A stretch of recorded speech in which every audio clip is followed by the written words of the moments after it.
નમસ્કાર, KTV news ગુજરાતીમાં હું ભૌમિક વ્યાસ તમામ દર્શક મિત્રોનું સ્વાગત કરું છું। આજે ગુજરાતની પ્રતિષ્ઠાની બેઠક એટલે કે વાવ વિધાનસભાની પેટા ચૂંટણીનું મતદાન થયું। શાંતિપૂર્વક મતદાન આજે સવારે 7 વાગે શરૂ થયું અને સાંજના 5 વાગ્યા સુધીમાં એટલે કે 10 કલાકના આંકડા હતા 67.13%, પણ અત્યારે જે માહિતી મળી રહી છે કે મતદાન 74%ની આસપાસ થયું। આપને જણાવી દઉં કે લોકસભાની ચૂંટણી કોંગ્રેસે કબજે કર્યા બાદ એટલે કે ગેનીબેન ઠાકોર વિજય થયા બાદ અહીં પ્રતિષ્ઠાનો જંગ છે। અહીં ભારતીય જનતા પાર્ટીએ સ્વરૂપજી ઠાકોરને ટિકિટ આપી તો કોંગ્રેસે ગુલાબસિંહ રાજપૂતને મેદાનમાં ઉતાર્યા। આ વખતની વાવ વિધાનસભાની ચૂંટણીમાં ભાજપ કોંગ્રેસના બંને ઉમેદવારો વર્ષ 2022ની વિધાનસભાની ચૂંટણીઓ હારેલા છે। જો કે ભાજપમાંથી બળવો કરીને અપક્ષ ઉમેદવારી નોંધાવેલ માવજી પટેલ ભાજપ અને કોંગ્રેસનું ગણિત પણ બગાડી શકે છે। વાવ વિધાનસભાની પેટા ચૂંટણીના જંગમાં ભાજપ કોંગ્રેસ અને અપક્ષ સહિત જો જોવા જાય તો કુલ 10 ઉમેદવારો મેદાનમાં છે અને જેમનું ભવિષ્ય જેમનું ભાવિ આજે ઈવીએમમાં કેદ થયું છે। 3,10,681 મતદારોએ ઈવીએમમાં આ ઉમેદવારોનું ભાવિ કેદ કર્યું। 179 ગામોના 321 બૂથો ઉપર મતદાન શાંતિપૂર્વક થયું। આપને જણાવી દઈએ કે આ બેઠકમાં 97 જેટલા સંવેદનશીલ મતદાન મથકો પણ છે, જ્યાં પોલીસનો ચુસ્ત બંદોબસ્ત ગોઠવવામાં આવ્યો હતો। વેબકાસ્ટિંગ કેમેરા સાથે પોલીસ કંટ્રોલ રૂમ કાર્યરત કરવામાં આવ્યા હતા, એટલે કે કોઈ પણ પ્રકારની અવ્યવસ્થા ન સર્જાય, કોઈ પણ પ્રકારની સુરક્ષા વ્યવસ્થામાં ખામી ના આવે। 1500 થી વધારે સુરક્ષા કર્મીઓ ખડે પર ગયા હતા, જેમાં 4 ડીવાયએસપી, 8 પીઆઈ અને 30 પીએસઆઈ પણ તૈનાત હતા। અમે આપને બતાવી દઈએ કે આજે સવારથી જ્યારે મતદાનની શરૂઆત થઈ ત્યારથી લઈને સાંજ સુધી મતદારોમાં ભારે ઉત્સાહ હતો। મતદારો લાંબી કતારોમાં જોવા મળ્યા। મહિલાઓ હોય, પુરુષો હોય કે વૃદ્ધો હોય, દરેક લોકો પોતાના મતદાનનો ઉપયોગ કરવા મતદાન મથકે પહોંચ્યા હતા। એટલું જ નહીં, પશુપાલન સાથે સંકળાયેલ માલધારીઓ પણ પોતાનો મતદાન કરવા પહોંચ્યા હતા। ગેનીબેન ઠાકોરનું કહેવું છે કે આ બેઠક તો કોંગ્રેસ જ જીતશે ને કોંગ્રેસ અહીંયા હેટ્રિક લગાવશે। ભાજપ કહી રહ્યું છે કે આ બેઠક અમે લોકસભાનો બદલો લેશું, તો તેની સાથે ખાસ કરીને આપને જણાવી દઉં કે અપક્ષ માવજીભાઈ પટેલ છે તે આ બંને પાર્ટીનું ગણિત બગાડી શકે છે।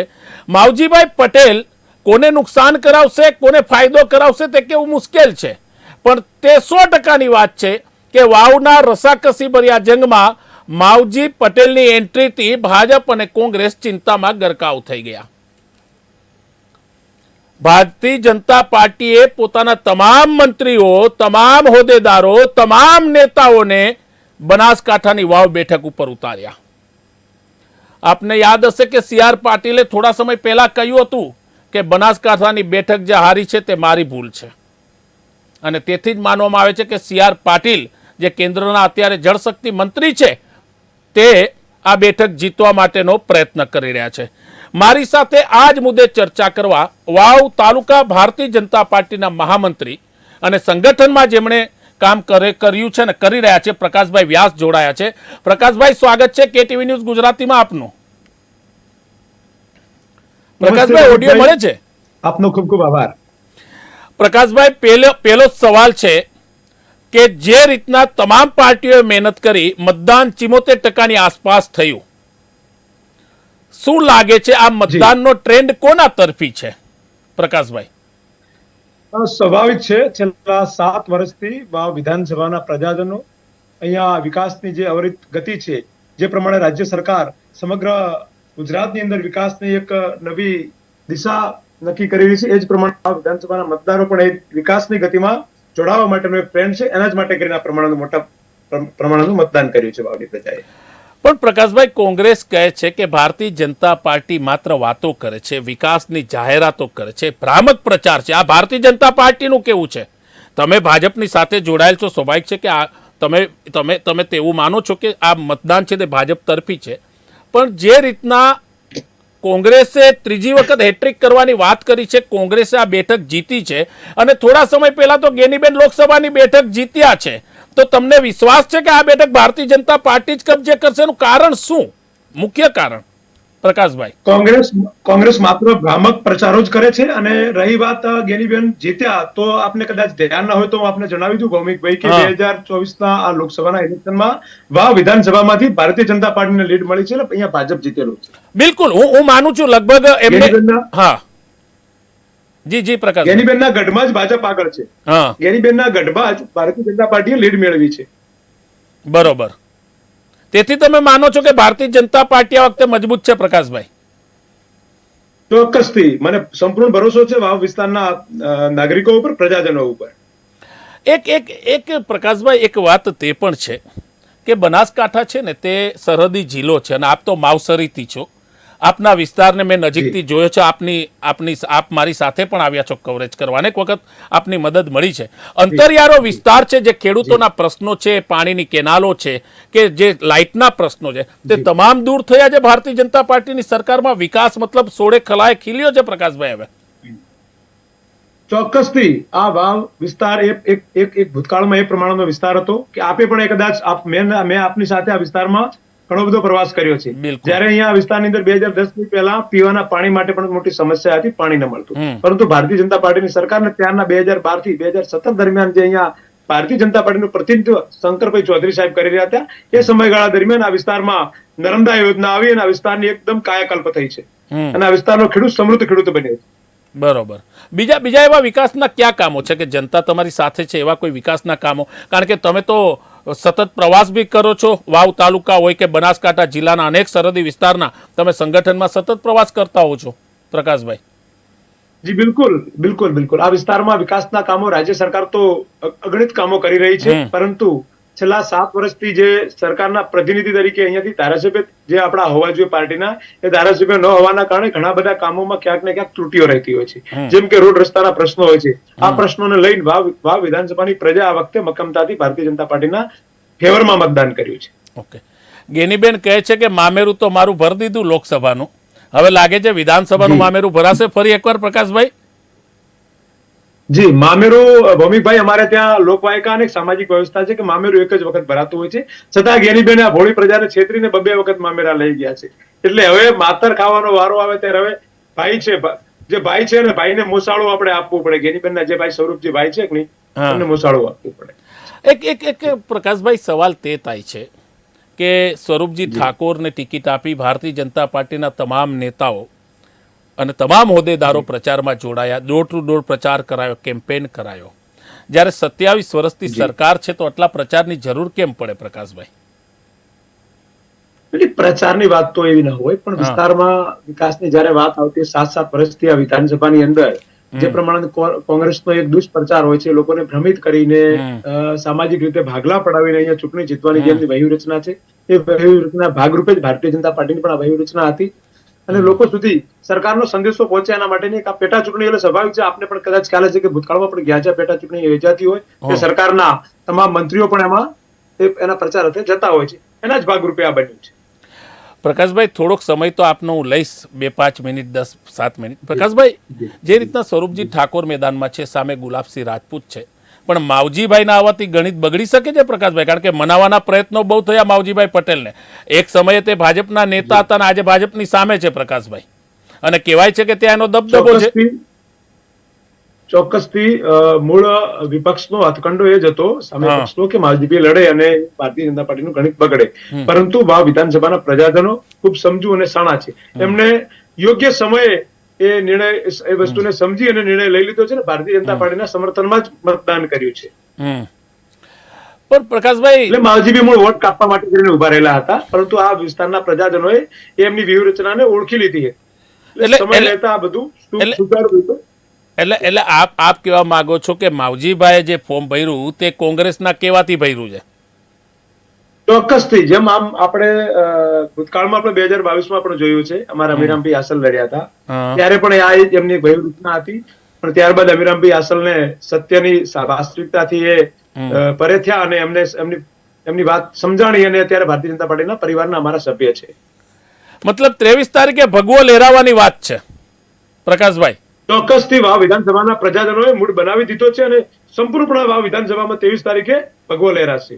પ્રકાશભાઈ, મને એક વાક્ય યાદ આવે છે. CR પાટીલ સાહેબ છે, જે બીજેપીના પ્રદેશ અધ્યક્ષ, અને બહુ થોડા સમય પહેલા એક ભારતીય જનતા પાર્ટીના સંમેલનમાં કીધું હતું કે ગુજરાતની 25 બેઠકો જીતી એની ખુશી તો છે, પણ મને દુઃખ એ વાતનું છે કે હું બનાસકાંઠાની બેઠક હાર્યો છું, અને તે ક્યાંક ખામી રહી ગઈ છે.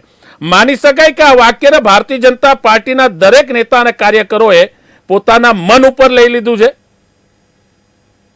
ચોક્કસથી ભારતીય જનતા પાર્ટીના કાર્યકર્તાઓની પણ અહીંયા વાવ વિધાનસભાના એક મતદારે આને મન ઉપર લઈ લીધું હતું, અને એનો રંજ આખી પ્રજાને, બનાસકાંઠાની પ્રજાને પણ છે. પણ પરંતુ એ સમયની સ્થિતિ અને જોઈ એ પ્રમાણે જે પ્રમાણે જાતિવાદનું રાજકારણ જે હંમેશા કોંગ્રેસ કરતી આવે છે, એ જ જાતિવાદની વાદની રાજનીતિમાં બનાસકાંઠા ભોગ બન્યું હતું. મતલબ તમે એવું કહેવા માંગો છો પ્રકાશભાઈ, મારી જે સમજ છે ને જે તમારી સમજ છે, પણ આજે સવારથી જે મતદાનનો ટ્રેન્ડ હતો પ્રકાશભાઈ, મહિલાઓ મોટી સંખ્યામાં પહોંચી રહી હતી મતદાન કરવા. આ એક સારી વસ્તુ છે. લોકશાહીના પર્વમાં દરેક લોકો પોતાના મતદાનનો ઉપયોગ કરે તે જરૂરી છે. પણ આ પ્રથમ વખત મેં જોયું છે છેલ્લા 15 વર્ષમાં કે સવારના પોરમાં પશુપાલન સાથે સંકળાયેલા લોકો પણ પોતાનો મતદાનનો ઉપયોગ કરવા અંતરિયાળ વિસ્તારના બૂથમાં પણ પહોંચ્યા હતા. આ એક સારી વસ્તુ છે. તે ભારતીય જનતા પાર્ટીની હોય, કોંગ્રેસની હોય કે અપક્ષની હોય, કે લોકોને જાગૃત કર્યા. આ જ જાગૃતતા ક્યાંક કામ આવી રહી છે. બિલકુલ ચોક્કસથી. મેં પહેલા પણ કીધું, જે પ્રમાણે ગુજરાત સરકાર અને કેન્દ્રમાં ભારતીય જનતા પાર્ટીની સરકાર આદરણીય શ્રી મોદી સાહેબ જે વિકાસને એક નવી વેગ આપી રહ્યા છે, એ જ વિકાસ યાત્રામાં સહભાગી થવા માટે વાવ વિધાનસભાના પ્રજાજનોનો આ ઉત્સાહ હતો, અને ઉત્સાહભેર મતદાન કર્યું છે. પ્રકાશભાઈ, અમે ખાસ કરીને વાવ વિધાનસભાની ચર્ચા છેલ્લા 20 દિવસથી છે, અને કહેવાય છે કે ઘણા લોકો કહે છે વાવમાં વટનો સવાલ છે, વાવમાં વટની ચૂંટણી છે, વાવમાં પ્રતિષ્ઠાનો જંગ છે. પણ મને ખ્યાલ છે કે જ્યારે હું વચ્ચે થોડીક અલગ વાત કરવાનો પ્રયત્ન કરીશ કે હું જ્યારે માવસરી આવતો હતો, જ્યારે કવરેજ કરવા આવતો હતો, ત્યારે આપની મદદ મળતી હતી. મતલબ જે કવરેજ, જે અંતરિયાળ વિસ્તારો છે, જ્યાં મેં પણ જોયેલું છે કે જ્યાં પાણી નહોતું, જ્યાં કેનાલો નહોતી, ત્યાં સ્વાભાવિક છે કે અત્યારે અનેક મિત્રો છે કહે છે કે ત્યાં વિકાસનો પર્યાય ઊભો થયો છે. વિકાસનો પર્યાય ઊભો થયો, પણ ગેનીબેન ઠાકોરે જે લોકસભામાં માહોલ બનાવ્યો, પ્રકાશભાઈ, મારો સવાલ તે છે કે ગેનીબેને જે માહોલ બનાવ્યો, કે તમે જેમ કીધું એમ કે મામેરું 2 વખત ભરી દીધું, હવે નહીં, પણ ગેનીબેને તો તે જ કહ્યું કે મામેરું ભરવું પડશે બનાસકાંઠાએ. અને પછી ગેનીબેનનું કહેવું છે, ગેનીબેન એવું કહે છે કે બીજેપી આજે આવશે, 3 દિવસ પછી એના નેતા નહીં દેખાય. આ ગેનીબેનનું કેવું સંમેલન દરેક સંમેલનમાં હતું પ્રકાશભાઈ. એવું નથી હોતું. ગેનીબેનનું જો ગેનીબેનને વાવ વિધાનસભાના મતદારોએ ઓળખી લીધા હતા, એટલે એમને જાકારો આપ્યો. પણ બનાસકાંઠાના ઘોડા મતદારોને ગેનીબેનનો વાસ્તવિક ચહેરાની ખબર નથી. ગેનીબેને જે પ્રમાણે અહીંયા વાવ વિધાનસભાની પણ જાતિવાદી રાજનીતિ કરી અને એક સમાજની સામે લડાવવાનું કર્યું, અને એનો લાભ વાવ વિધાનસભામાં લઈ રહ્યા હતા. પરંતુ બનાસકાંઠામાં એક થિયરી ઉપર એમણે રાજનીતિ શરૂઆત કરી, અને આવનાર સમયમાં બનાસકાંઠાની જનતા પણ એમને ઓળખી ગઈ છે અને જાકારો આપશે.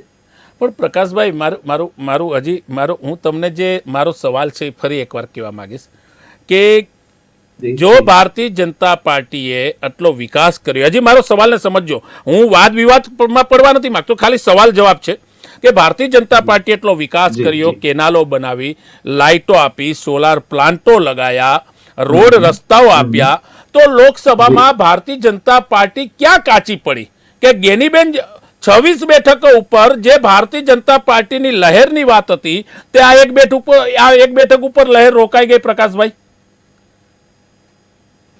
સાહેબ, મેં વાત કરી પહેલા ભૌમિકભાઈ કે અહીંયા બનાસકાંઠામાં બહુ મોટા પ્રમાણમાં વિકાસ થયો છે. રોડ રસ્તાની વાત હોય તો કદાચ આપ પાલનપુરથી અહીંયા થરાદ સુધી આવશો તો તમને ખ્યાલ આવશે કે જે પ્રમાણે 4 લેન 6 લેન રોડનું ડેવલપમેન્ટ ચાલી રહ્યું છે.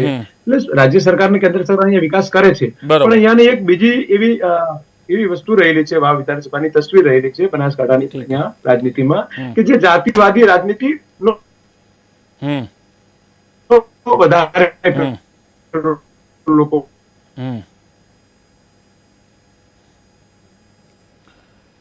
લાગે છે કે પ્રકાશભાઈ સાથે અમારો સંપર્ક તૂટ્યો છે ટેકનિકલી. તો આ પ્રકાશ વ્યાસ હતા. ફરી પાછી અમારી ટેકનિકલ ટીમ તેને જોડવાનો પ્રયત્ન કરશે. તેમનું કહેવું છે કે ગેનીબેન ઠાકોર અને કોંગ્રેસ એક જાતિવાદની રાજનીતિ કરી રહ્યા છે, પણ આ વખતે ભારતીય જનતા પાર્ટીને, બીજેપીને એટલે કે જનતા આશીર્વાદ આપશે. બનાસકાંઠા વાવની ચૂંટણી જે છે તે રોમાંચક છે, તે રસાકસી છે. ગુજરાત સહિત આખા દેશની નજર છે. કારણ કે આ બેઠક કોંગ્રેસે જીત્યા બાદ ગેનીબેન ઠાકોરનું કદ વધી ગયું પ્રદેશ કોંગ્રેસમાં અને કેન્દ્રીય નેતૃત્વમાં, અને તેમાં તેઓ ક્યાંક મજબૂત બન્યા. અને તેથી જ કહેવાય છે કે ગેનીબેનના સૌથી નજીકના ગણાતા ગુલાબસિંહ રાજપૂતને કોંગ્રેસે ટિકિટ આપી. ગુલાબસિંહ રાજપૂત NSUIથી જેમણે પોતાની રાજકીય કારકિર્દીની શરૂઆત કરી હતી, તેમને ટિકિટ આપી. અને ત્યારબાદ ભાજપે ટિકિટ આપી સ્વરૂપજી ઠાકોરને. સ્વરૂપજી ઠાકોર વિશે કહેવાય છે કે તેઓ અલ્પેશ ઠાકોરના નજીકના છે, અને ઠાકોર સમાજનો જે દબદબો છે તે દબદબાને પ્રભુત્વને પોતાની બાજુ લેવા માટે ભારતીય જનતા પાર્ટીએ ફરી એકવાર સ્વરૂપજી ઠાકોર ઉપર દાવ ખેલ્યો. આ બધાની વચ્ચે જેને ટિકિટની માગણી હતી તે માવજીભાઈ આડા ફાટ્યા, અને માવજીભાઈએ અપક્ષ ફોર્મ ભર્યું. માવજીભાઈને મનાવવા માટેના તમામ પ્રયત્નો થયા. પ્રદેશના નેતાઓએ માવજીભાઈ બેઠક કરી, તેને મનાવવા માટેના પ્રયત્નો કર્યા, પણ માવજીભાઈ માન્યા નહીં.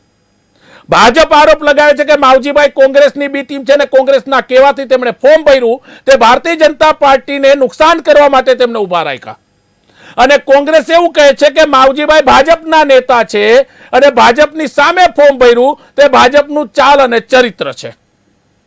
આ વાત છે આ ચૂંટણીની. પણ આ ચૂંટણીમાં લડાઈ માત્ર ગુલાબસિંહ રાજપૂત કે સ્વરૂપજી ઠાકોરની વચ્ચે નથી. આ ચૂંટણીમાં લડાઈ છે ગેનીબેન ઠાકોર, પ્રદેશ કોંગ્રેસ, CR પાટીલ અને પ્રદેશ ભાજપની. ભાજપ લોકસભાનો બદલો લેવા આતુર છે. કોંગ્રેસ હેટ્રિક મારવા માટે તૈયાર છે. વાત એટલી જ છે. માત્ર વિકાસની રાજનીતિ નહીં, માત્ર ઇન્ફ્રાસ્ટ્રક્ચરની રાજનીતિ નહીં. રાજકીય વિશ્લેષકો કહી રહ્યા છે કે બનાસકાંઠામાં તો જાતિગત સમીકરણ ઉપર ચૂંટણી લડવામાં આવે છે. એટલે જ કહેવાય છે કે કોંગ્રેસે રાજપૂતને મેદાનમાં ઉતાર્યા તો ભાજપે ઠાકોર સમાજને ટિકિટ આપી, અને ચૌધરી સમાજને ટિકિટ ન મળી તો માવજીભાઈ અપક્ષ ઉભા રહ્યા. એ સમાજનું કહેવું હતું કે કોઈ પાર્ટીએ અમારા આગેવાનને ટિકિટ નથી આપી. માવજીભાઈ તમામ ચૂંટણીઓ હાર્યા છે, પણ માવજીભાઈ જે ચૂંટણીઓ હાર્યા છે તે સામેની પાર્ટીને નુકસાન પણ કરતા ગયા છે. અને તેથી જ આ વખતે ફરી એકવાર ત્રિફાકીયો જંગ થયો. આમ આદમી પાર્ટી ક્યાંય પિક્ચરમાં નહોતી, આમ આદમી પાર્ટી ક્યાંય મેદાનમાં નહોતી. મેદાનમાં હતી તો કોંગ્રેસ, ભાજપ અને માવજીભાઈ. સવાલ તે છે કે ગુજરાત વિધાનસભામાં ગુલાબસિંહ રાજપૂત બેસશે.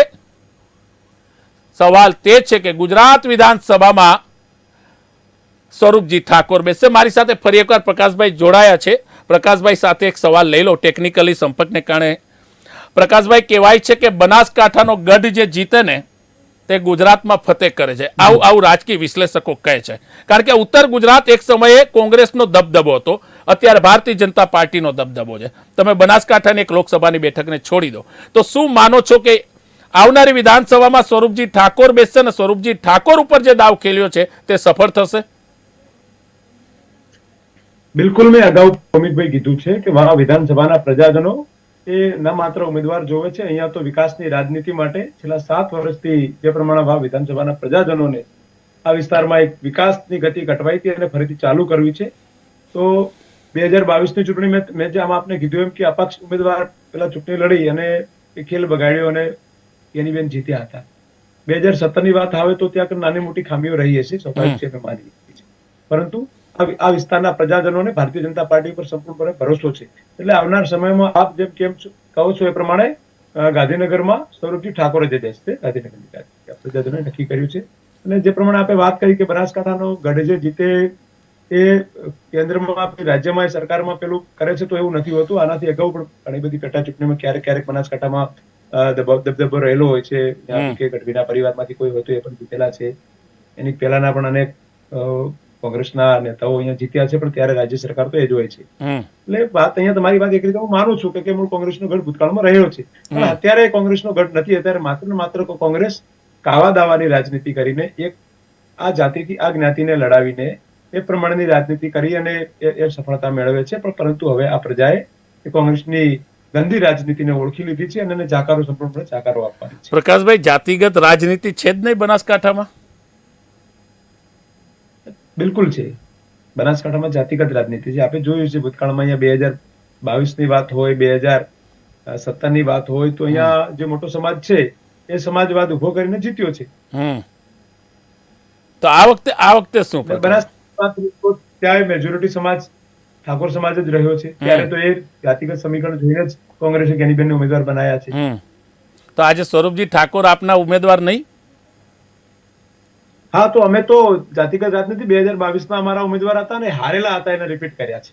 ઓકે, આ હતા પ્રકાશભાઈ વ્યાસ, વાવ તાલુકા ભારતીય જનતા પાર્ટીના મહામંત્રી છે. પ્રકાશભાઈ, ખૂબ ખૂબ આભાર આપનો અમારી સાથે જોડાવા બદલ અને જે આખી માહિતી હતી તે અમારા લગી પહોંચાડવા બદલ. તો આપને જણાવી દઈએ કે આજે વાવ વિધાનસભા બેઠકનું મતદાન પૂર્ણ થયું છે. 74% મતદાન અંદાજિત માનવામાં આવી રહ્યું છે. બંને પાર્ટીઓ જીતના દાવા કરી રહી છે અને અપક્ષ પણ કહી રહ્યા છે કે આ વખતે બંને પાર્ટીઓ હારશે. કોણ હારશે, કોણ જીતશે તે 23 તારીખે જ્યારે ઈવીએમ ખુલશે ત્યારે ખબર પડશે. નવા સમાચાર અને નવી અપડેટ સાથે અમે ફરી આવીશું. ત્યાં સુધી મને રજા આપશો. નમસ્કાર.